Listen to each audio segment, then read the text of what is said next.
평화가 없는 세상이기에 평화를 갈구하는 우리의 찬양이 더욱더 간절하게 느껴집니다. 하나님의 궁극적인 샬롬은 하나님 나라에만 있는 것인데, 그래도 우리는 날마다 갈등과 아픔이 있는 세상에서 하나님의 평화를 구하면서 살고 있습니다.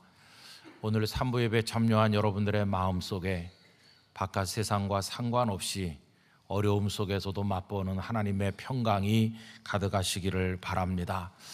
우리들의 예배를 하나님께서 연락해 주시기를 원합니다. 청년 선교 비전이 진행 중에 있습니다. 베다니 광장에도 젊은이들이 많이 오가면서 여러 가지 일들도 하고 2주간에 기도하고 또 여름에 땀 흘릴 일을 위해서 준비하고 있는데, 여러분들께서 기도하시고 많이 도와주시면 대단히 감사하겠습니다.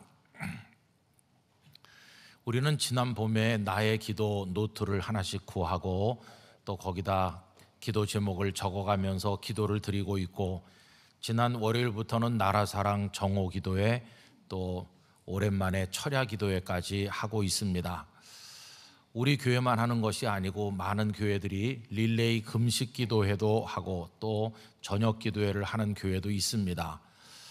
여러분, 이렇게 기도하게 된 것은 전 세계적인 자연재해, 끝날 줄 모르는 전쟁, 그리고 각 나라뿐만 아니라 우리나라 안에서도 여러 가지 혼란들과 교회들이 처한 위기를 인식하면서 지금은 기도할 때다 하는 생각을 가지고 하나님 앞에 기도 드리게 된 것입니다. 우리가 더 간절하고 열심히 하나님의 은혜의 보좌 앞에 나가게 되기를 원합니다. 자, 그런데 하나님 앞에 나가 기도할 때 어떤 마음을 가지고 나가야 될 것인가 하는 생각을 하지 않을 수가 없는데, 오늘 이 시간에는 다윗의 생애를 들여다보면서 우리가 가져야 될 마음을 생각해 보려고 합니다. 여러분, 다윗의 인생은 왕이 되기 이전과 왕이 된 이후로 나누어서 생각할 수 있습니다. 그러면 그의 인생의 전반부와 후반부 중에서 정말 어려웠던 위기의 때는 언제라고 생각하십니까? 물론 다윗의 인생 전반부 굉장히 어려웠습니다. 어렸을 때는 가족들에게 별로 고임받지 못했고, 그리고 나중에는 골리앗과도 맞섰는가 하면 또 무수한 전쟁터를 누비기도 했고, 많은 공로가 있음에도 불구하고 사울 왕은 수천의 군사를 동원해서 그를 제거하기 위해서 추격하다 보니 그는 정말로 어려운 일이 많았고, 그래서 들판으로 혹은 동굴로, 그러다 마지막에는 다른 나라에 망명하지 않으면 안 되는 지경에까지 이르게 되었습니다. 그때도 위기의 때이기는 했습니다. 그러나 다윗의 인생 전반부가 위기이기는 했지만은 최악의 위기는 아니었다고 생각합니다. 왜 그러냐 하면 기도할 수 있었기 때문입니다. 그리고 기도했더니 하나님께서 그를 건지셨기 때문입니다. 시편을 통해서 그 사실을 확인해 볼 수 있는데, 시편이 전부 150개의 시로 이루어졌다는 거 잘 아시지 않습니까? 그 중에서 다윗의 시라고 공식적으로 언급된 것이 전부 73편이 되는데, 그 중에서도 이 시를 어떤 상황에서 지었구나 하는 것을 알려주는 그런 구체적인 표제어가 붙어 있는 시가 전부 12편이 있습니다. 그런데 그 12편 중에서 9편이 그의 인생 전반부에 하나님 앞에 올린 기도의 시들입니다. 나머지 3편만이 후반부에 하나님께 올린 겁니다. 그러면 그 9편은 전부 간절한 기도이므로 그런 인생의 전반부 위기와 위기가 연속되었지만 그때마다 하나님 앞에 부르짖어 기도했고 하나님께서는 그를 건지셨다는 것을 알게 됩니다. 가족들은 그를 별로 인정하지 않았으나 하나님께서는 그를 사랑하셔서 사무엘을 보내 기름을 부어 차기 왕이 될 사람으로 세우셨는가 하면 골리앗의 손에서 승리를 거두게 하셨고, 무수한 전쟁터를 누볐지만 그의 생명을 지키시고 승리를 안겨주셨을 뿐만 아니라 사울왕의 추격에서도 하나님께서는 생명싸개로 그를 감싸시듯 하셔서 그를 보호해 주셨고, 또 그의 칼로 사울을 제거하지 않고도 순리적으로 이스라엘의 왕의 자리에 오르도록 하셨으니, 그때는 기도했고 기도의 응답을 받았던 때였다, 이렇게 생각하는 것입니다. 성도 여러분, 어려움을 당하시는 성도님들이 많으신 줄로 알지만, 그러나 기도하실 수 있다면 아직 최악의 위기는 아니라는 사실을 기억하시고 하나님 앞에 부르짖어 기도하시기를 바랍니다. 정작 다윗의 최악의 위기는 뜻밖에도 그의 인생 후반부에 있었습니다. 여러분, 후반부에 다윗은 하나도 부러울 곳이 없는 상황에 있었지 않습니까? 그는 이스라엘의 왕이 되었을 뿐만 아니라 주변의 여러 나라들이 그 앞에 무릎을 꿇고 조공을 바치면서 다윗은 강대한 나라의 왕이 되어 있었습니다. 부귀와 영화가 극에 달하였습니다. 아쉬운 것이 아무것도 없었던 그때 뜻밖에도 그는 인생 최대의 위기를 맞이하게 된 것이었습니다. 여러분, 그가 위기를 맞이할 수밖에 없었던 것을 보여주는 내용은 그가 영적으로 하나님 앞에 다 풀어지고 최소한의 긴장마저도 유지하지 못했다 하는 데서 볼 수 있습니다. 그의 긴장이 다 풀려서 하나님 앞에 흐트러진 모습을 가진 여러 이야기들 가운데 상징적인 사건은 밧세바 사건입니다. 그가 그때 얼마나 풀어져 있었는가를 보여주는 말씀이 사무엘하 11장 1절이라고 생각하는데, 새번역 성경이 실감나게 표현하고 있기 때문에 제가 새번역으로 읽어드리도록 하겠습니다. 그 다음에 봄에 왕들이 출전하는 때가 되자 다윗은 요압에게 자기의 부하들과 온 이스라엘의 군인들을 맡겨서 출전시켰다. 그들은 암몬 사람을 무찌르고 랍바를 포위하였다. 그러나 다윗은 예루살렘에 머물러 있었다. 여러분, 여기 그러나 다윗은 예루살렘에 머물러 있었다, 이게 그가 얼마나 긴장이 풀어져 있었나를 보여주는 단적인 이야기입니다. 전쟁이 벌어졌습니다. 여러 나라의 왕들이 직접 군사를 인솔해서 전쟁터에 나왔습니다. 국가의 미래가 걸린 중차대한 사건이 벌어진 겁니다. 그런데 다윗은 수하 장군들만 내보냈고 자신은 왕궁 예루살렘에 그대로 남아 있었다는 것입니다. 여러분, 그럼 궁궐에 남아서 무슨 일을 했나요? 국가의 미래를 도모하고 창조적이고 또 아주 보람 있는 일들을 도모했습니까? 그렇지 않습니다. 그 다음 절에 보면 그는 왕궁 옥상을 한가하게 거닐고 있었던 걸 보여주는데, 다른 나라의 왕들은 전부 피가 튀는 전쟁터에 나와 있는데 그는 한가하게 거닐고 있었습니다. 그러다가 한 여인이 눈에 들어왔고 누군지 알아본 결과 자신을 충직하게 섬기는 부하 장군 우리야 장군의 아내라는 것을 알았음에도 정욕에 눈이 먼 그는 그 여인을 끌어들여 그를 범하게 되니 하나님 앞에 도저히 있을 수 없는 악을 저지르게 된 것입니다. 여러분, 그의 악은 거기서 멈추지 않고 우리야 장군을 전쟁터 가장 치열한 곳에 배치하게 하여 적의 칼에 죽게 만드는 천인공노할 악행까지 저지르니 하나님 앞에서 얼마나 큰 죄를 범했는지 알 수 없는 그런 짓을 벌이고 있었다는 것입니다. 여러분, 이게 그의 위기가 아닐까요? 전반부의 위기와 후반부의 위기는 그 성격이 전혀 다릅니다. 전반부의 위기는 전부 바깥에서부터 그에게 왔는데 이 후반부의 위기는 다윗이 스스로 자초했다 하는 것이 우선 전혀 다릅니다.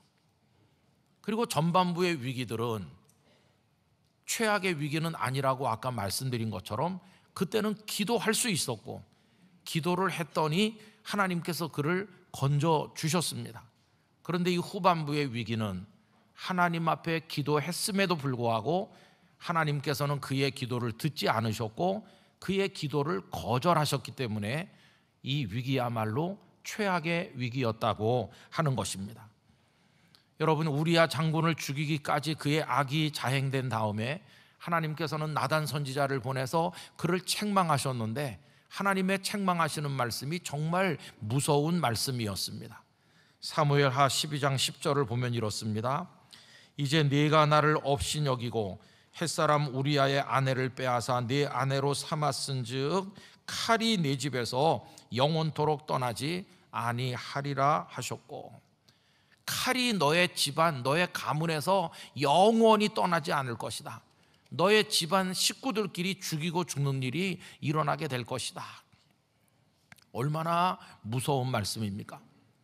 여러분, 이때 다윗이 하나님 앞에 기도하지 않은 것은 아닙니다. 하나님, 저의 죄를 인정합니다. 회개합니다. 저를 용서해 주세요. 그때 그렇게 통해 자복하는 기도를 드렸죠. 그것이 담겨 있는 게 시편 51편 아닙니까? 그가 기도하지 않은 게 아닌데 하나님은 그의 기도를 듣지 않으셨습니다. 그 다음에 계속되는 13절 14절은 이렇습니다. 다윗이 나단에게 이르되 내가 여호와께 죄를 범하였노라 하매 회개했어요. 시편 51편이 이걸 담고 있다고 방금 말씀드렸죠. 그렇게 했습니다. 그런데 하나님은 너의 죄를 다 사하고 너를 아무 일도 없도록 보살펴 주겠다 이렇게 하지 않으셨어요? 그 다음에 이어지는 말씀이 이렇습니다. 나단이 다윗에게 말하되 여호와께서도 당신의 죄를 사하셨나니, 당신의 회개를 받으셔서 용서는 하십니다. 그래서 당신이 죽지 아니하려니와, 죽지는 않을 겁니다. 그런데 죽지는 않는데 그 다음 문제가 뭡니까? 무서운 재앙, 하나님의 진노는 예정대로 올 것입니다. 차라리 죽는 게 나았어라고 할 만큼 견디기 힘든 고통이 당신에게 오도록 되어 있다. 이게 나단이 전한 말이죠. 14절을 보면 이 일로 말미암아 여호와의 원수가 크게 비방할 거리를 얻게 하였으니 당신이 낳은 아이가 반드시 죽으리이다 하고. 여러분, 그 다음에 무슨 일이 벌어졌나요? 그의 집안에 무서운 일이 연속으로 일어났죠. 우선 밧세바가 임신해서 낳은 아기가 죽었습니다. 그때도 그 아기를 살려달라고 기도했지만 하나님께서는 듣지 않으셨어요. 근데 그건 시작에 불과했습니다. 여러분, 왕자 암논이 이복 여동생인 다말을 겁탈하였습니다. 오라비가 여동생을 겁탈하고, 다말과 동복 오라비인 압살롬은 앙심을 품고 있다가 누이의 복수를 위해서 암논을 죽이기에 이르렀고, 형제가 형제를 죽이고, 그리고 압살롬은 외가에 가서 몇 년 동안 있다가 돌아와서는 아버지 다윗을 향해서 칼을 뽑아들고 반란을 일으키니 자식이 아버지의 심장을 노리게 되었고, 이 아버지 다윗은 야반도주하여 아들의 칼을 피하지 않으면 안 되는 지경에까지 떨어지게 되었고, 간신히 압살롬의 반란이 진압되긴 했으나 그 과정에서 압살롬이 처참한 죽음을 당하게 되니 또 하나의 아들을 잃을 수밖에 없는 지경에 떨어진 것입니다. 그뿐이 아니었어요. 압살롬의 반란이 진압되는가 했더니 이번에는 세바라는 사람이 반란을 일으켜서 아들의 반란, 또 다른 반란이 연이어 이어지면서 그렇게 강성했던 이스라엘이 자중질환이 일어나게 되었고, 다윗의 영광은 땅바닥에 떨어졌고 그의 집안은 만신창이가 되는 그런 지경에 이르게 되었다고 하는 것입니다. 여러분, 이게 다윗이 인생의 후반부에 맞닥뜨린 위기였습니다. 기도를 했지만 하나님께서 재앙을 거두지 않으셨어요. 눈물로 부르짖었지만 칼이 너의 집을 떠나지 않을 것이라고 말씀하셨고, 그게 그대로 됐어요. 여러분, 기도한다고 다 기도가 통하는 건 아닙니다. 기도를 했지만 기도 드린 대로 되지 않는 경우도 있다는 것을 알아야 됩니다. 내가 부르짖었지만 하나님께서 전혀 듣지 않으실 때도 있다. 여러분, 심지어 하나님께서는 기도를 듣지 않으실 뿐만 아니라 기도하지 말라고까지 퉁명스럽게 말씀하실 때도 있다는 겁니다. 예레미야 7장 16절에 이런 말씀이 있습니다. 그런즉 너는 이 백성을 위하여 기도하지 말라. 그들을 위하여 부르짖어 구하지 말라. 내게 간구하지 말라. 내가 네게서 듣지 아니하리라. 여러분, 예레미야가 누굽니까? 하나님을 사랑하고 신실하게 생명을 걸고 선지자의 사명을 다하던 하나님의 종입니다. 그런데 그 예레미야가 하나님, 남한국 유다를 살려주세요, 우리 민족을 불쌍히 여겨주세요 이렇게 기도했더니 하나님께서 너의 기도를 보고 내가 유다를 구원하겠다 이렇게 하시기는커녕 너 기도하지 말아라, 이 백성을 위해 부르짖지 말아라. 이게 하나님의 말씀이었어요. 여러분, 왜 하나님은 그렇게까지 말씀하실까요? 그것은 이미 돌이키기에는 늦을 정도로 남한국 유다의 백성이 하늘까지 닿아 있고 그들이 쌓은 악행이 온 세상에 가득 차 있어서 이제는 기도해도 소용없는 지경에 이르러 있었기 때문이에요. 여러분, 예레미야 11장 11절을 새 한글 성경으로 읽으면 이렇습니다. 이러므로 여호와께서 이렇게 말씀하셨습니다. 내가 그들에게 재난이 닥치게 하겠다. 그 재난에서 그들이 빠져나올 수 없을 것이다. 그들이 도와달라고 내게 소리쳐도 내가 그들의 소리를 듣지 않겠다. 또 14절에 보면 너 예레미야는 이 백성을 위해 기도하지 마라. 그들을 위해 탄원 기도를 올리지 마라. 그들에게 닥친 재난 때문에 그들이 내게 부르짖을 때 내가 듣지 않을 것이기 때문이다. 여러분, 얼마나 충격적인 말씀인지요. 저는 요즘에 여러 가지 위기를 감지하면서 우리들이 기도해야 되겠다, 지금은 기도할 때야, 이렇게 생각하면서 우리 교회도 나의 기도도 각자 기도 제목을 적으면서 하나님 앞에 부르짖고 또 정오 기도회, 나라 사랑 기도로 드리고 지난 금요일은 철야 기도도 하고 성도들이 생각보다 많이 오셔서 밤을 새우며 하나님 앞에 소리를 높여 부르짖어 기도했죠. 그런데 여러분, 그렇게 기도하면서 제 마음 한쪽에 드는 거는 이 기도를 들으시는 건가? 내가 기도하면 들으시고 응답해 주시던 다윗의 그 전반부 때와 우리 상황이 같은가? 아니면 기도해도 소용이 없는, 이제 너 기도하지 말라고 말씀하시는 그런 지경에 이르러 있는 것은 아닌가? 이런 생각이 자꾸만 제 마음에 든다는 겁니다. 여러분, 둘 중 하나겠죠. 만약 오늘 우리들이 처해 있는 상황이 다윗의 전반부 위기 때처럼 어렵긴 하지만 하나님 앞에 간절히 기도하면 들으시고 그때그때 그를 지키시고 보호하시던 때와 같다면 얼마나 감사합니까? 만약에 그렇다면 우리는 더 열심히 기도하고 하나님의 은혜를 구해야 될 것입니다. 그러면 하나님 우리를 도우시고 우리를 고쳐주실 줄로 믿습니다. 그때라면 정말 다행이죠. 그런데 만약에 다윗의 인생 후반부와 같다면 회개의 기도를 올렸음에도 불구하고 칼이 너의 집에서 떠나지 않을 거라고 말씀하셨고 진노가 임하던 그때와 같은 상황이라면 그러면 어떡하는 것인가?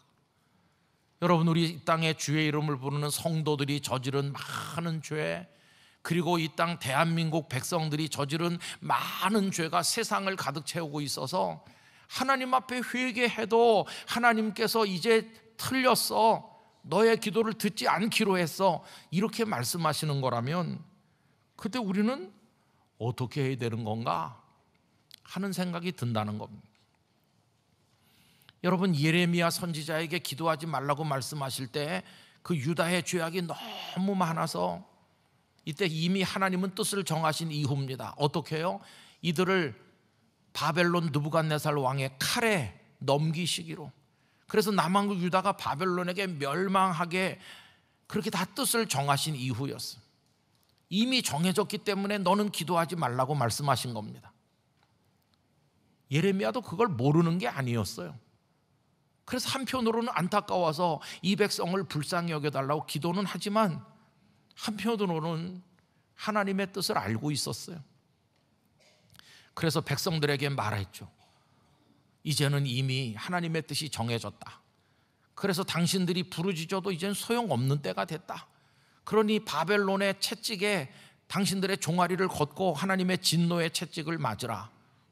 바벨론에 대항하려고 하지 말아라. 하나님의 뜻이다. 이렇게 말했죠. 그렇게 말했더니 백성들이 그의 말씀을 받은 것이 아니라 바벨론의 앞잡이가 아니냐, 하나님의 백성인 우리가 바벨론에게 망한다고 말하고 다니는 저 예레미야는 매국노와 같다.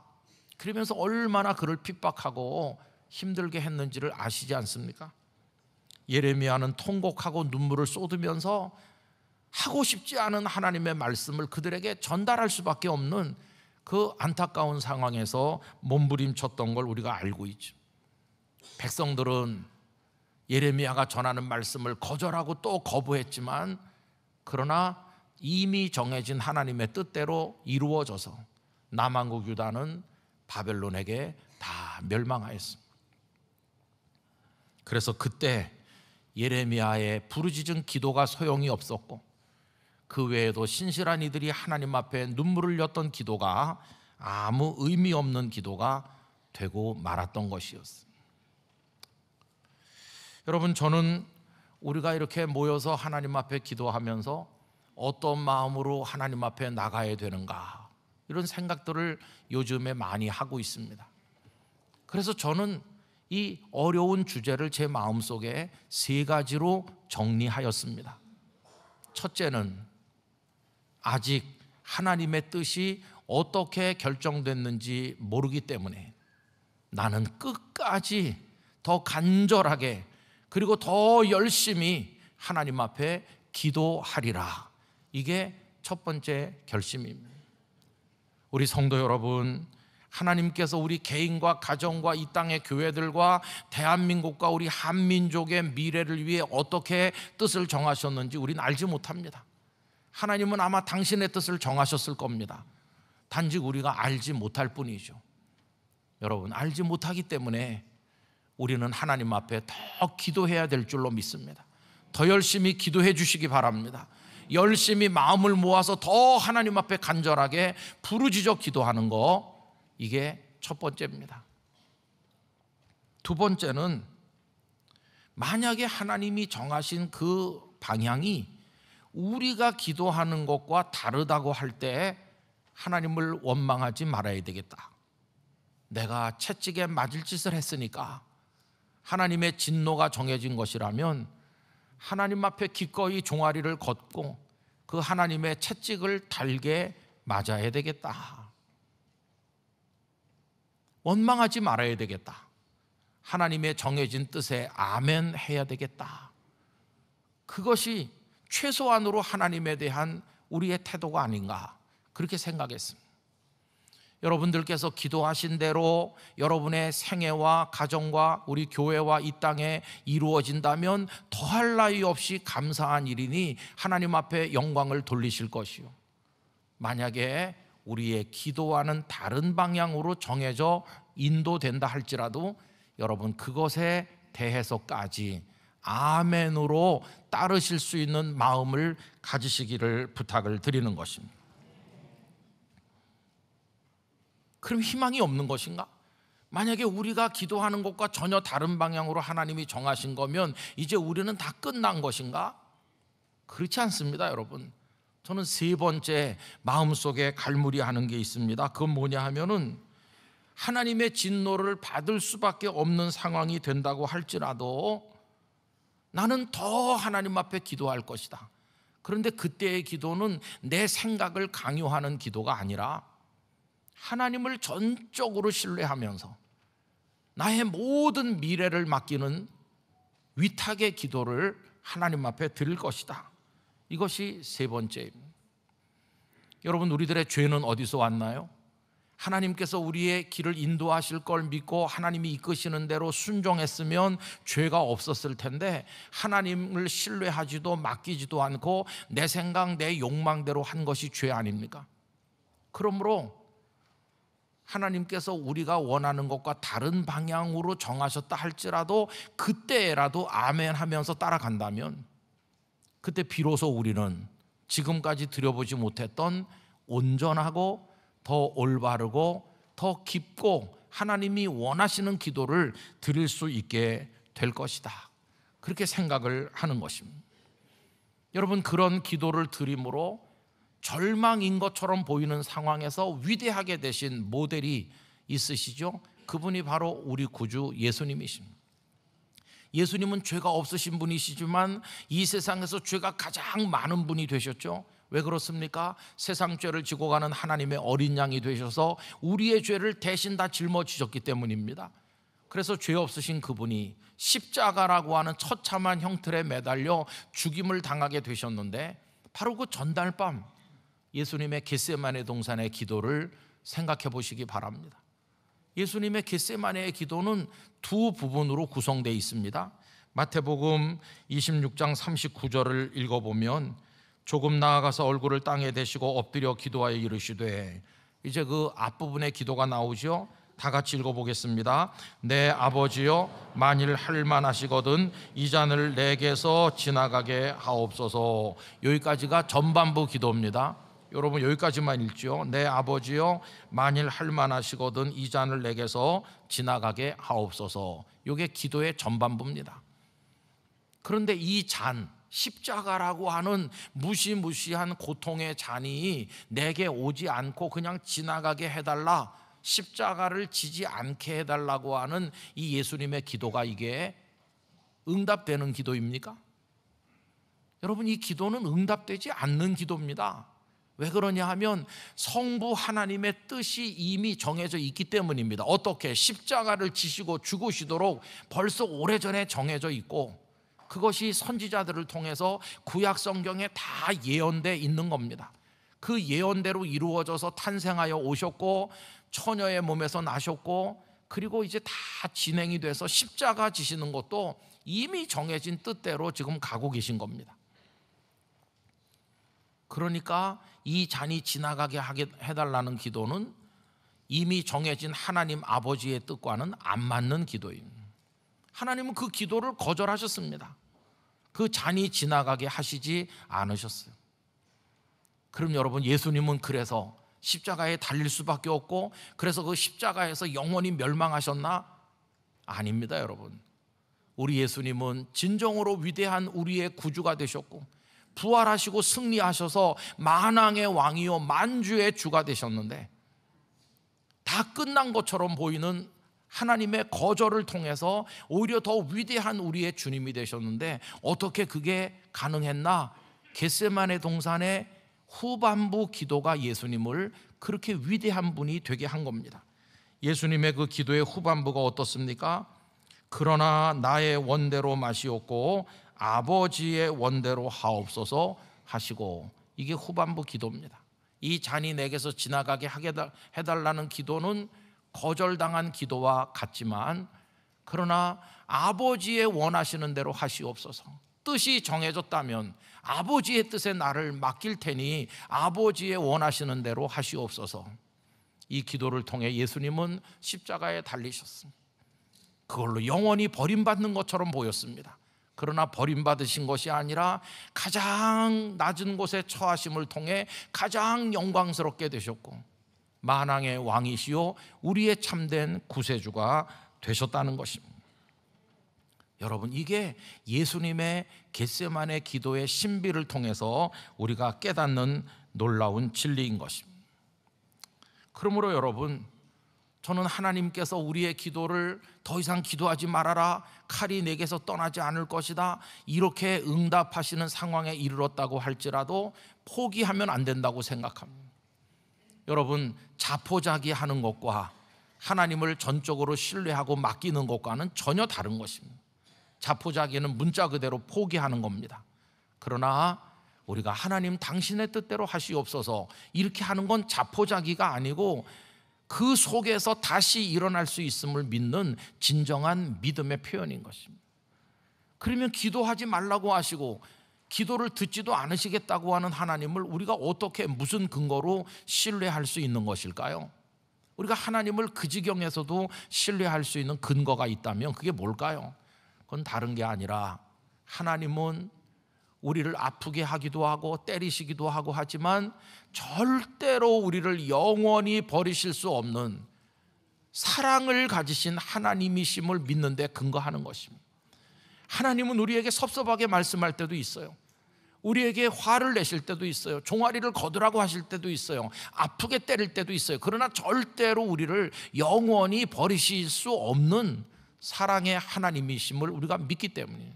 그래서 그 절망의 상황에서도 우리는 하나님께 나가지 않을 수 없다 하는 것입니다. 여러분, 성경에 많은 인물들이 등장하는데 다윗이 흠도 티도 없기 때문에 하나님께서 다윗을 우리 앞에 제시하십니까? 아닙니다. 아까 말씀드린 것처럼 그는 보통 사람은 상상도 못할 악행을 저지른 사람이죠. 그런데도 왜 다윗이 성경의 중요한 인물로 등장하는 것일까요? 그것은 다른 게 아니라 그에게 한 가지 특별한 게 있기 때문이에요. 그 특별함이란 다른 게 아니라 칼이 내 집에 떠나지 않을 것이다.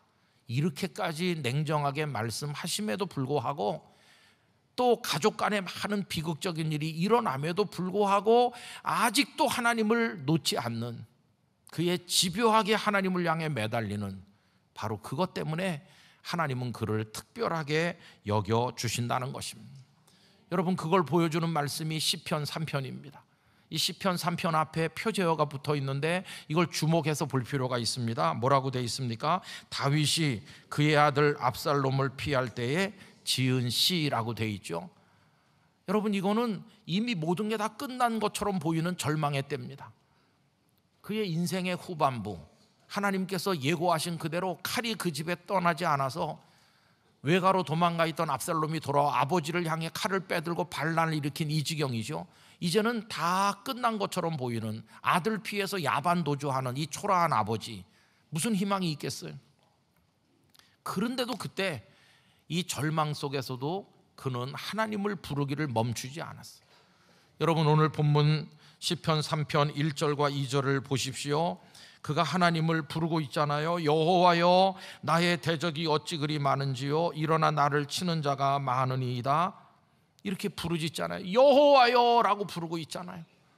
여러분, 설령 우리의 죄가 너무 많아 하나님께서 너 기도할 필요 없다, 너의 기도 이제 듣지 않을 거야, 내 뜻은 정해졌어 라고 말씀하신다 할지라도 우리 영락교회 성도 여러분, 하나님을 계속해서 부르시기 바랍니다. 그렇게 말씀하셔도 하나님을 계속 불러야 되는 거예요. 다윗이 그렇게 하나님을 부르고 있는 거잖아요. 2절은 어떻습니까? 많은 사람이 나를 대적하여 말하기를 그는 하나님께 구원을 받지 못한다 하나이다. 그때 압살롬의 뒤에 가서 선 사람들, 어저께까지는 다윗의 신하였는데 갑자기 압살롬의 편에 가담한 사람들이 뭐라고 했겠어요? 다윗 한때는 굉장했지, 그러나 이제는 다 끝났어. 다윗의 시대는 끝났어. 하나님도 저 사람 버린 거야. 그 지경에 이르렀을지라도 다윗은 여호와 하나님을 부르는 걸 멈추지 않았어. 지금 이 땅의 성도들이 해야 될 일이, 이 상황에서도 끝까지 설령 하나님이 내 기도를 안 듣는다고 말씀하는 상황이 된다 할지라도 포기하지 않고 하나님을 부르는 거, 여러분, 그거 우리가 해야 된다는 것이. 그러면서 다윗은요, 그 속에서도 하나님을 신뢰함으로 평안을 누리고 있었다는 믿기 어려운 모습을 그 다음에 볼 수 있죠. 3절부터 보면 이렇습니다. 여호와여, 주는 나의 방패시요 나의 영광이시요 나의 머리를 드시는 자이시니이다. 과거에만 그런 게 아니라 지금도 하나님은 그러신 줄 믿습니다. 이렇게 하고, 내가 나의 목소리로 여호와께 부르짖으니 그의 성산에서 응답하시는도다. 응답하시는 게 뭐 눈에 보입니까? 쫓겨서 도망가는데 뭐가 응답이에요? 그런데도 응답이 있을 것을 포기하지 않고 믿는 모습을 볼 수 있죠. 5절은 참 이해되지 않는 놀라운 모습인데요, 그 지경에서 뭐라고 말하냐 하면 내가 누워 자고 깼다고 얘기해요. 여러분, 잠이 오겠어요? 잠이 오겠냐고요. 그런데도 다윗은 자기가 누워서 자고 깼다. 왜? 어떻게 그렇게 가능한가? 여호와께서 나를 붙드심이로다. 아니, 하나님께서 버린 것 같은데, 하나님께서는 너 진노야, 진노가 너에게 정해진 뜻이야. 그런데도 하나님 날 붙드신다. 6절, 천만인이 나를 애워싸 진친다 하여도 나는 두려워하지 아니하리로. 얼마나 그가 하나님을 향해 포기하지 않는 끈질긴 믿음을 가지고 있는지를 알 수 있는 거죠. 여러분, 이런 담대함과 이해할 수 없는 평안을 누리면서 하나님을 끝까지 부르는, 이건 어디서 온 것입니까? 하나님밖에 소망이 없음을 알기 때문이죠. 7절 8절, 여호와여 일어나소서, 나의 하나님이여 나를 구원하소서. 주께서 나의 모든 원수의 뺨을 치시며 악인의 일을 꺾으셨나이다. 구원은 여호와께 있사오니 주여 복을 주의 백성에게 내리소서. 하나님이 냉정하게 야단하시고 이제 너는 다 뜻이 정해진 채로 너에겐 진노밖에 남은 게 없어, 그렇게 말씀하는데도 여전히 하나님을 향해 하나님 맞을 준비가 돼 있습니다. 때리세요. 때리셔도 좋습니다. 그래도 나는 하나님 놓을 수 없어요. 이게 다윗의 모습인 것을 우리가 알게 되는 거죠. 그러면서 다 맡겼어요. 살리시든지 죽이시든지 마음대로 하세요. 그래도 나는 하나님을 놓지는 않겠어요. 여러분, 오늘은 청년주일이에요. 청년들은 의욕과 포부가 넘치고 비전을 가지고 하나님 앞에 부르짖어요. 그 젊음의 열정은 아름다운 거예요. 하나님을 의지하면 뭐든지 다 할 수 있다. 참 멋진 믿음이에요. 그러나 거기 더하기 한 줄이 필요해요. 혹시 내가 부르짖는 대로 되지 않는다 할지라도, 하나님의 뜻이 내 원과 다르다 할지라도, 그래서 내가 아픔을 당하고 어려움을 당한다 할지라도, 그래도 나는 하나님께 맡기고 포기하지 않겠습니다. 그 한 줄이 더해지면 젊음에다 성숙함이 조화를 이룰 때 정말 멋진 신앙을 가지게 될 것이에요. 다윗은 궁극의 믿음을 가지고 하나님 앞에 매달린 걸 볼 수 있어요. 여러분, 지금 대한민국의 그리스도인들이 가져야 될 믿음은 바로 그런 차원의 믿음이라고 생각합니다. 그래서 다윗의 시 중에서 시편 30편 5절 역시 그런 고백이 나와 있잖아요. 다 같이 화면을 보면서 읽어보겠습니다. 그의 노여움은 잠깐이요 그의 은총은 평생이로다. 저녁에는 울음이 깃들일지라도 아침에는 기쁨이 오리로다. 할렐루야. 이 땅의 교회들과 우리나라, 우리의 기도 제목이 미치는 모든 곳에 지금은 눈물을 흘리는 때라고 할지라도, 하나님 우리를 아프게 치신다 할지라도 반드시 기쁨의 아침이 올 줄로 믿습니다.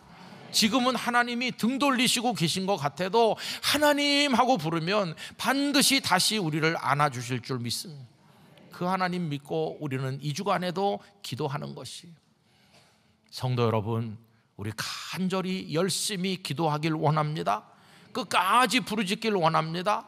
그러나 결과는 하나님께 맡기고 믿음으로 나가길 원합니다. 전적으로 하나님을 신뢰하며 맡기시기를 원합니다. 혹시 우리가 기도하는 대로 안 돼도 그래도 하나님을 부르는 일을 멈추지 마시기를 바랍니다. 그러면 하나님은 우리를 도와주실 것입니다. 다윗을 영영 버리지 않은 것처럼, 바벨론에 멸망한 남한국 유다를 영영 버리지 않고 70년 이후에 돌아와 다시 재건하게 하신 것처럼 우리의 종아리를 때리신다 할지라도 싸매 주실 것이고 우리를 회복시켜 주실 줄 믿습니다. 그런 믿음으로 끝까지 나가는 것입니다. 내 주여 뜻대로 행하시옵소서. 살든지 죽든지 뜻대로 하시옵소서. 이 찬송가 가사 그대로 다 맡기고 끝까지 주의 이름을 부를 때 하나님은 우리를 불쌍히 여겨주실 줄 믿습니다. 기도하겠습니다. 아버지 하나님, 큰 죄를 지은 자로서 은혜를 구할 염치도 체면도 없는 저희들입니다.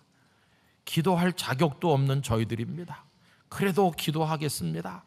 설령 듣지 않으신다 할지라도, 우리의 원하는 대로 하시지 않는 게 하나님의 정해진 뜻이라 할지라도, 그래서 우리의 종아리를 때리신다 할지라도 그래도 하나님의 사랑을 믿고 부르짖겠습니다. 주여 저희를 버리지 말아 주시옵시고 저희를 건져 주시옵소서. 예수님의 이름으로 기도하옵나이다. 아멘. 오늘 아침에 오이코스 성경을 읽기는 시편 18편에서 22편까지입니다. 그 중에서 오늘 새벽에는 22편 10절 11절 두 절 말씀을 우리 보도록 하겠습니다. 22편 10절 11절 다 같이 합독합시다. 내가 날 때부터 주께 맡긴 바 되었고 모태에서 나올 때부터 주는 나의 하나님이 되셨나이다. 나를 멀리하지 마옵소서. 환난이 가까우나 도울 자 없나이다. 아멘. 오늘 읽을 오이코스 시편 몇 편은요 모두 다 다윗의 시입니다. 다윗이 하나님 앞에 찬양하기도 하고 또 탄원하기도 하고 여러 가지 마음을 담아서 하나님 앞에 올린 시인데, 그 중에 22편은 조금 더 독특합니다. 여러분 1절 말씀 성경을 펴셔서 가보십시오. 1절 우리 같이 읽어보실까요? 내 하나님이여 내 하나님이여 어찌 나를 버리셨나이까. 어찌 나를 멀리하여 돕지 아니하시오며 내 신음소리를 듣지 아니하시나이까. 네, 이게 1절인데 1절 읽으시면 어떤 말씀이 떠오르세요? 그러시죠. 예수님께서 십자가에 달리셨을 때 엘리 엘리 라마 사박다니 하셨는데 나의 하나님 어찌하여 나를 버리시나이까. 그게 1절에 딱 나오잖아요. 그죠? 내 하나님이여 어찌 나를 버리셨나이까. 자, 그 다음에 한 군데만 더 내려가서 읽어보겠습니다. 18절 말씀에 가서 다 같이 읽어보실까요? 내 겉옷을 나누며 속옷을 제비 뽑나이다. 이것도 뭐가 생각나세요? 예수님께서 십자가에 달리셨을 때 로마 군병들이 예수님의 옷을 제비 뽑아 나눠 가졌잖아요. 그게 딱 여기 나오고 있는 거죠. 그래서 여러 군데 있습니다만은 이 시편 22편은 다윗이 하나님 앞에 고통 가운데 올려드린 기도이면서 동시에 오늘 우리에게는 메시아를 드러내주는 시편이다, 이런 생각을 하게 됩니다. 그래서 거기 고난받는 메시아에 관한 이미지들이 쭉 깔려 나오고 있고 옷을 제비 뽑는 이런 대목은 아주 구체적으로 우리 예수님의 십자가에서 있었던 사건을 보여주고 있어요. 몇 군데 이제 더 보면 고난받는 하나님의 사람의 이미지가 어디 나오느냐 하면은 6절 같은 데 가보시면요, 나는 벌레요 사람이 아니라 사람의 비방거리요 백성의 조롱거리니이다. 나를 보는 자는 다 나를 비웃으며 입술을 삐죽거리고 머리를 흔들며 말하되 그가 여호와께 의탁하니 구원하실 걸, 그를 기뻐하시니 건지실 걸 하나이다. 여러분, 예수님께서 십자가에 달리셨을 때 그 과정을 보면 예수님을 모욕하고 뺨을 때리고 침받고 가시면류관을 씌우고 말할 수 없는 희롱을 다하고, 그리고 예수님을 끌고 가서 십자가에 못 박은 다음에는 그 십자가 밑에 와가지고 뭘 조롱했습니까? 뭐 하나님의 아들이니 하나님이 구원하시지 않겠어? 이런 식으로 조롱했는데 방금 읽은 6절에 보면 그가 여호와께 의탁하니 구원하실 걸, 그를 기뻐하시니 건지실 걸, 하나님께서 건져주겠지 뭐 이러면서 예수님을 조롱했던 이제 그 상황을 그대로 우리에게 보여주고 있어요. 여러분, 예수님을 잘 믿는다고 소문난 어떤 사람이 이해하기 힘든 고난을 받으면 사람들은 다 이런 식으로 입을 삐죽거리면서 조롱합니다. 우리 지난번에 욥기를 읽었는데 욥이 고통받았을 때 그 친구들이 와서 했던 말들 중에 그런 내용이 많아요. 아니, 내가 진짜 하나님 앞에 의인이냐? 내가 하나님을 잘 경외하느냐? 그런데 왜 이래? 네가 정말 하나님을 잘 경외한다는 게 사실이면 뭐 하나님 살려주시겠지, 이런 식으로 조롱하잖아요. 근데 예수님께서 십자가에 달리셨을 때도 이제 똑같았던 것이고 아마 우리 성도님들도 마찬가지이실 것 같아요. 예를 들어서 형제가 뭐 옛날에 5남매 7남매 이렇게 많이 있을 때 아무도 안 믿는 집안에서 혼자 믿는데 너무도 가난하고 하는 일마다 되는 게 없으면 명절에 친척들 만나면 다 한마디씩 하는 거예요. 너 예수쟁이 돼가지고 된 게 뭐가 있냐? 응? 예수 안 믿는 우리가 훨씬 잘 산다. 그러면서 당장 그 뭐 예수인지 뭔지 때려치워, 이런 핍박을 받으신 분들도 참 많으실 거예요.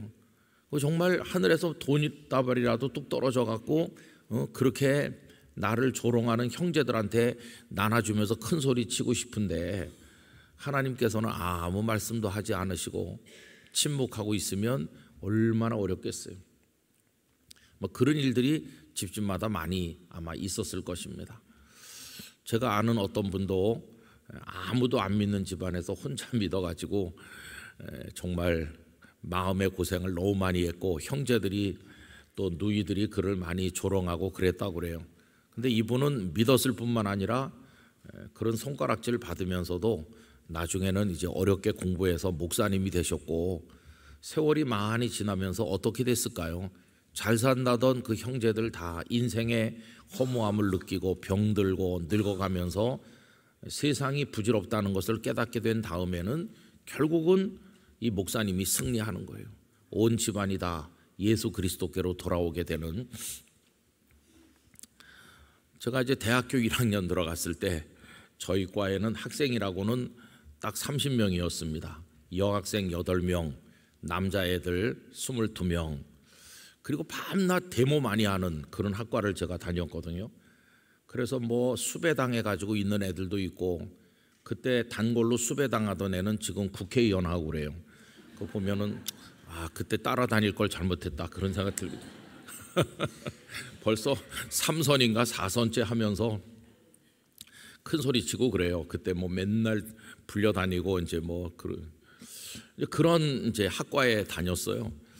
근데 이제 가보니까 30명 중에 교회 다니는 사람 딱 둘이었어요. 저 상도동에 사는, 거기도 부모님이 이북에서 피난 내려와서 연세가 높고 누나가 하나 있고, 그리고 이제 자기 있는데 그 친구 저랑 나이가 똑같죠. 부모님이 워낙 나이 많고 아들이 하나밖에 없으면은, 요새는 그런 제도가 없어졌지만 옛날에는 군대 안 데려갔습니다. 양부모 60세 이상의 외아들, 그러면 이제 방위하는 거죠. 여러분, 제가 그래서 방위한 겁니다. 그 친구랑 저랑 닮았어요. 부모님이 이북에서 왔지, 부모님이 다 나이 많지, 거기다가 또 아들 하나밖에 없어갖고 그 친구도 방위, 나도 방위. 더군다나 그 친구는 상도동에서 타고 나는 신림동에서 타서 오니까 버스도 자주 만나서 타지, 143번 버스. 그래갖고 둘이 아주 친했어요. 거기다가 결정적으로 이제 친할 수밖에 없는 거는 우리 학과에 유일하게 교회 다니는 두 사람이었어요. 그 친구는 송악대 교회라고 상도동 장승백이 넘어가는 송악대 교회 열심히 다니고, 저는 저쪽 영등포에 있는 교회 다니고 그렇게 했어요. 그래갖고 한 몇 달 지나니까 이 대학 생활이라는 게 이게 뭐 좀 어렵잖아요. 밤낮 데모하지, 거기다가 하루가 멀다 하고 줄을 가까이 하지. 그래갖고 이제 시간이 며칠이 아니라 몇 달 지나니까 그 친구는 교회도 열심히 가고 또 거기서 주님도 가까이 하고 뽀끔 그것도 하고 다 하더라고요. 그거 안 하고 버티는 건 이제 저 혼자인데, 곤란한 게 이제 MT 갈 때예요.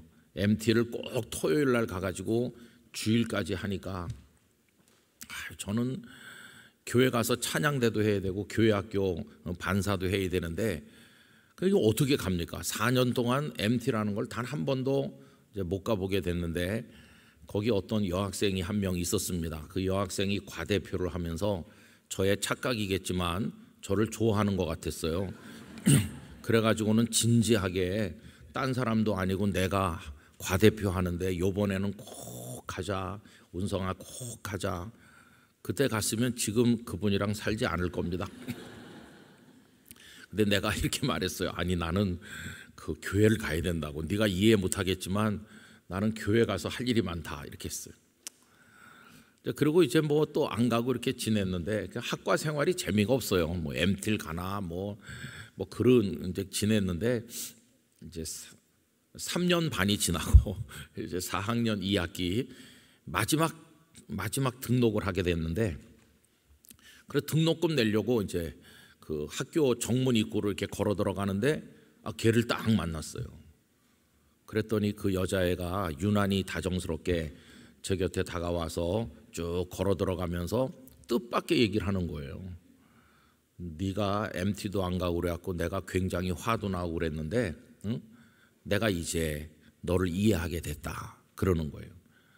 뭐 어떤 일이 벌어졌길래 이해하게 됐다고 하는가 했더니, 그 여름 방학 동안에 어떤 친구가 그 어느 교회 수련회 하는데 가자 해가지고 아마 이 자매가 거기 갔던 것 같아요. 거기 가서 큰 은혜를 받은 거예요. 예수님을 영접하게 된 거예요. 그래가지고는 변화된 거예요. 제가 왜 MT를 안 갔는지를 100%는 모르겠지만 하여튼 뭔가 이렇게 알게 된 거예요. 그래가지고 전과 다른 뭔가 이렇게 영과 영이 통하는 대화를 하게 됐어요. 그리고는 그 다음부터 대화를 많이 했습니다. 졸업식 하는 날 그 제 옆에 앉아갖고 사진을 찍어서 졸업 앨범에 제 옆에 있습니다. 지금도. 근데 제가 이제 영락교회 와가지고요, 우리 학과가 만들어진 지 50주년이 됐어요, 작년에. 그래서 학과 창설 50주년 기념으로 그 중에서 예수님을 믿는 사람들, 목사님도 있고 뭐 여럿 있어요. 그런 사람들이 영락교회에 모여가지고 우리 학과를 창설해 주시고 우리가 예수님을 믿게 된 걸 감사한다 그러면서 감사 예배를 드렸거든요. 그래서 우리를 가르쳤던 교수님 중에 목사 되신 분도 계셔요, 교수님 중에. 그래서 그 교수님도 오시고 뭐 이렇게 해서 예배를 드렸는데, 그 친구가 왔더라고요. 그때 그 4학년 2학기 때 만났던 그 친구가 왔는데, 누구라고 하면 여러분이 알 만큼 우리 사회에서 제법 이름이 알려진 전문 학자가 되었고 어느 대학의 훌륭한 교수로 은퇴를 했지만 지금도 계속 우리 사회를 위해서 많이 기여하고 있어요. 그리고 그날도 이렇게 만나서 보니까 얼마나 그 믿음이 독실하게 살아왔는지 하는 것을 알 수 있더라고요. 여러분, 세상 사람들은 우리를 뭐 조롱도 하고 너 예수 믿어서 받은 복이 뭐가 있냐 막 이렇게 합니다. 예수님 십자가에 달려서 받은 그 모욕과 멸시 천대처럼 예수님을 믿는 사람들도 세상에서 그런 거죠. 다윗도 그런 거예요. 다윗이 하나님 한 분만 바라보면서 사는데 얼마나 고초가 많습니까? 그 형제들도 처음에는 인정하지 않았고 뭐 아버지 집안 자체가 그를 홀대했고 나중에 공을 많이 세웠지만 장인이랍시고 있는 사울 왕이 그를 죽이려고 했고, 이 다윗의 인생도 참 고단한 인생이었어요. 누가 저보고 다윗이 한번 돼보겠느냐 그러면은 저는 1000번 만번 사양합니다. 그 칼날에 쫓겨다니는 그 삶이라는 게 그게 뭐가 부럽겠어요, 그죠? 그렇게 고단한 인생 살았어요. 그런데 이렇게 나의 하나님 어찌하여 나를 버리시나이까 이렇게 하면서도 다윗에게는 끊어지지 않는 끈이 하나 있었어요. 그를 붙들어 매주는. 그게 뭘까요? 여러분 오늘 본문으로 와보세요. 오늘 본문 10절만 다시 한번 다 같이 읽어봅시다. 내가 날 때부터 주께 맡긴 바 되었고 모태에서 나올 때부터 주는 나의 하나님이 되셨나이다. 할렐루야. 거기 빨간 줄 치셔서 기억하시기를 바래요. 오늘이 우리 이 책자 교재에 붙여드린 제목을 보면 뭐라고 붙였냐 하면은 제일 먼저 정해진 축복 이렇게 했어요. 제일 먼저 정해진 축복. 태어나서 몇십 년 사는 동안에 이런 복 저런 복을 많이 받지만 태어나는 순간 벌써 받은 복이 있어요. 여러분 제일 먼저 받은 축복이 뭔지 아세요? 태어나는 순간부터 우린 하나님의 자녀라는 거예요. 벌써 이미 그게 정해진 거예요. 방금 읽은 10절이 그겁니다. 내가 날 때부터 주께 맡긴 바 되었습니다. 모태에서 나올 때부터 주는 나의 하나님이 되셨나이다. 태어날 때부터 우린 벌써 하나님의 사람으로 태어났고 하나님이 우리 아버지시고 하나님 날 맡아주신 거예요. 태어나 사는 동안에 온갖 마음의 고통, 조롱과 비난, 흉보는 사람, 많은 시련 당하고 하나님 왜 날 버리시나 이런 좌절을 겪기도 하지만 그 모든 것에 앞서서 제일 먼저 받은 복이 우리에게 있잖아요. 우리는 하나님의 사람입니다. 하나님 우리의 아버지십니다. 태어나는 순간부터 이미 우린 그 복을 받고 태어난 사람이에요. 그 복을 이미 받았어요. 그래서 다윗이 아무리 고난받고 시련당하고 어려워도 하나님께서 그를 붙들어 주시는 거예요. 여러분 예수 그리스도 우리 주님께서 십자가에서 하나님 왜 날 버리시냐고 이러면서 고통받았지만 결국 무덤에서 부활하게 하신 분 성부 하나님이세요. 이미 성부와 성자 사이에는 끊어질래야 끊어질 수 없는 삼위일체의 연결이 있는 것처럼 여러분 오늘 우리들이 이 땅에서 고난받기도 하고 어려움도 당하지만 영원히 누구도 끊을 수 없는 하나님과 우리 사이에 관계가 있습니다. 우리는 하나님의 자녀인 것이에요. 이 사랑에서 누가 우리를 끊을 수 있겠느냐? 로마서 8장 맨 끝에 보면은 환난이든 적신이든 기근이든 칼이든 그 무엇도 우리를 하나님의 사랑에서 끊을 수 없느니라. 여러분 우린 이게 태어나자마자 받은 축복이에요. 너 복 받은 게 뭐 있냐? 그러면은 글쎄요 뭐 내가 뭐 대단한 것도 없고 가진 것도 없어서 난 복을 받은 게 없는 것 같아. 그러지만 여러분 가장 큰 복을 태어나는 순간 벌써 받으셨어요. 우린 하나님의 자녀입니다. 누구도 빼앗아갈 수 없어요. 우리가 가진 돈은 누가 와서 빼앗아갈 수도 있고 우리를 때려서 아프게 할 수도 있고 그렇지만 내가 하나님의 자녀라는 거는 아무도 이거 빼앗아갈 수가 없어요. 미국 같은 데 이민 간 사람들이 요새 이제 신분이 불확실해지고 트럼프가 막 쫓아내기도 하고 그런다고 뉴스에 나오죠. 우리 신분을 누가 박탈할 수도 있어요. 그러나 우리가 하나님의 자녀라고 하는 사실은 아무도 박탈할 수 없는 영원한 축복이에요. 제일 먼저 받은 복이면서 영원까지 이어질 복이에요. 세상이 우리를 뒤흔들어 대도 만세 반석이신 하나님 우리를 붙들고 계시기 때문에 우리는 흔들리지 않을 것입니다. 다윗은 결국 승리했어요. 우리 예수님께서도 다 이루었다고 하시면서 승리하시고 부활하시고 승천하셔서 만주의 주가 되셨습니다. 여러분, 우리도 이 한 가지 사실을 붙들고 하나님 의지할 때 결코 실패하지 아니하고 이겨나갈 줄 믿습니다. 세상은 다 변하는 거예요. 그동안 우리 살아온 몇십 년 대한민국 형편 보면 가난할 때도 있었고 좀 더 잘 살게 된 때도 있고 막 공비가 넘어와 가지고 사람들 죽이고 그런 때도 있었고 좀 평온할 때도 있었고 어떤 때는 이쪽 당에서 대통령하고 어떤 때는 저쪽 당에서 하고 뭐 그런 변화도 있었고 민주화 투쟁도 있었고 뭐 대통령이 죽임당하기도 하고 참 우리도 많은 거 겪었어요. 그런데 오늘 이 새벽에도 여전히 우리가 하나님을 앙망할 수 있는 것은 누구 때문인 거라 무엇 때문이 아니라 하나님의 은혜입니다. 하나님의 은혜. 그래서 여러분, 이 원초적인 축복을 누구도 빼앗아갈 수 없을 것이기 때문에 여러분 두려워하지 마시고 놀라지 마시고 하나님 한 분만 굳건하게 붙드시길 바랍니다. 우리 생애 다하는 그날까지 하나님께서는 모태에서부터 우리를 붙드신 그대로 우리 생명의 마지막 순간까지 우리를 붙드시고 인도해 주실 줄 믿습니다. 그 하나님께 오늘도 영광을 올려드리고 잘 준비해서 내일 하나님 앞에 예배하고 이 세상의 온갖 죄악에 물들지 말고 나는 하나님의 사람이거니 이거 지키면서 여러분 하나님 앞에 기도할 수 있길 바랍니다. 오늘 참 하나님이 기뻐하지 않는 일을 또 벌이거든요. 동성애자들이 한 3만 명 집회 신고를 하고 그것도 종로 일대 이쪽에 또 쏟아져 나옵니다. 그래서 홀리 페스티벌이라고 우리도 맞불 집회를 합니다. 요한인가 그 목사님이 작년에 돌아가셨는데 48년생이시거든요. 그 목사님이 동성애자로 몇십 년 살았어요. 어머니도 그것 때문에 자살하셨나 무슨 집안에 비극도 있는데 이분이 예수님 믿고 변화돼서 동성애에 빠진 사람들 건지는 일을 하시다가 하늘나라에 가셨어요. 홀리 페스티벌이 오늘도 그 퀴어 축제 하는 사람들 옆에 우리도 집회 신고를 하고 이제 합니다. 본격적으로는 점심 먹고 아마 할 것 같아요. 양쪽이 다 나와가지고 뭐 동성애자, 뭐 동성애 반대하는 사람 또 하는데 우리는 예배 드리고 시작합니다. 그래서 여러분 이런 일들이 이 땅에 벌어지고 있는데 기도하면서 나는 태어날 때부터 하나님의 사람이다. 어떤 세상에 요란함이 있어도 나는 하나님 앞에 기도하고 하나님의 말씀대로 살고 하나님만 의지하겠습니다. 여러분 그렇게 오늘 하루도 믿음으로 승리할 수 있기를 바랍니다. 그리고 이 땅이 정의로운 나라가 되고 그런 악들이 사라지는 나라가 되도록 많이 기도해 주시기를 부탁드립니다.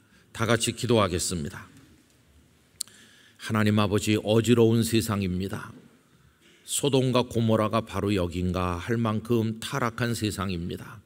하나님을 대적하는 자들이 너무나도 많습니다. 옳고 그름이 다 분별력 없이 사라져 버렸습니다. 어둠이 빛을 다 뒤덮는 것처럼 보이기도 합니다. 그러나 하나님 아버지, 저희들은 믿습니다. 아무리 세상이 요동치고 변화된다고 할지라도 변치 않는 이 땅에 태어나는 순간 이미 주신 복이 있음을 믿습니다. 저희들은 하나님의 자녀로 태어났습니다. 하나님의 손안에 있습니다. 하나님의 인도 속에 살아왔고 앞으로도 그럴 것을 믿습니다. 두려워하지 말게 하시고 놀라지 말게 하시고 하나님만 의지하며 말씀이 가르친 바에 따라 살아나갈 수 있게 하여 주옵소서. 세상이 어두울수록 최선을 다해 기도하며 예배하게 하여 주시옵시고 내일도 이 땅 수만여 교회마다 빈자리가 없이 성도들이 가득가득이 나와 하나님의 은총의 빛을 얻게 하여 주시옵소서. 주일이 있으므로 어둠의 땅이 치료받게 하여 주시기를 원하오며, 은혜 중에 사는 성도들이 있으므로 사단에 잡힌 이들의 영혼이 풀려나게 하여 주시옵소서. 오늘 이 새벽에도 각자가 올려드릴 기도를 받아주시고, 다윗의 고통, 주님이 십자가에 당한 고통, 거기 비할 바는 아니지만 우리도 힘들고 어려울 때가 있을지라도 하나님이 나의 하나님이심을 믿습니다 고백하며 싸워나가고 승리하도록 은혜 베풀어 주시옵소서. 이 새벽에 나온 성도들의 머리 위에 손을 얹어 주시옵시고, 가정에서 함께하는 이들의 마음에 은혜를 베풀어 주시옵시고, 영락교회를 우뚝 세워주시고, 겸손하고 온유한 하나님의 보좌 앞에 무릎 꿇는 성도들로 가득 차게 하사 하나님의 은혜로 맡은 사명 감당하는 교회가 되게 하여 주옵소서. 이 땅을 고쳐주시고 평화로운 정의로운 나라가 되게 하시며, 남북 간의 복음 통일의 날이 앞당겨지도록 은혜를 주옵소서. 이스라엘과 이란 간의 충돌하는 뉴스를 보면서 세계가 종말을 향해 치달아가는 불안을 느낄 수밖에 없지만, 정신을 차리고 깨어 기도하며 오늘 하루의 삶에 충실한 저희 모두가 되게 하여 주옵소서. 병약한 자들을 치료하여 주시고, 시험당하는 자들을 붙들어 주시고, 하나님 앞에 모두가 다 온전하게 서도록 저희들을 축복하여 주옵소서. 예수님의 거룩하신 이름으로 간절히 기도드리옵나이다. 아멘.